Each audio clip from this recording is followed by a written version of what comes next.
سر ہم کیا کرتے ہیں غصے میں بول کے بعد میں جب یاد آتا ہے بھائی یہ تو رہ گیا. حضور اس ضمن میں ایک بات پوچھنا چاہوں گا. ماں باپ کے ساتھ جو تعلقات ہیں اس میں مسکرا کے بات کرنا، میٹھی بات کرنا،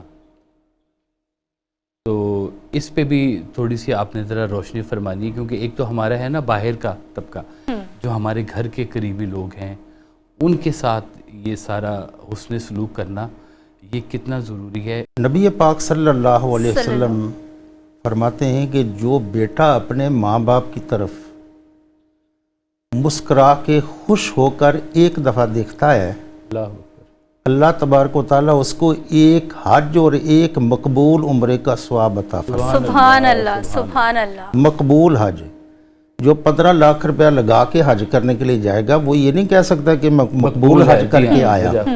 نماز پڑھنے والا یہ نہیں کہے گا، روزہ رکھنے والا، کوئی بھی عمل کرنے والا یہ نہیں کہہ سکتا کہ یہ عمل میں نے کیا ہے یہ قبول ہو گیا ہے. لیکن ہمارے نبی پاک صلی اللہ علیہ وسلم نے فرمایا کہ جس نے محبت سے اپنے ماں باپ کو دیکھا اس کو مقبول حج اور مقبول عمرے کا ثواب اللہ تعالیٰ فرمائے. اور اسی طرح آپ صلی اللہ علیہ وسلم نے فرمایا کہ جو باپ اپنے بیٹے کی طرف محبت سے دیکھے تو اللہ تبارک و تعالیٰ اس کے ساری زندگی کے گناہ بخشے. واہ واہ واہ واہ، یعنی ٹو وے ہے سر، کیا بات، ون سائیڈڈ نہیں ہے.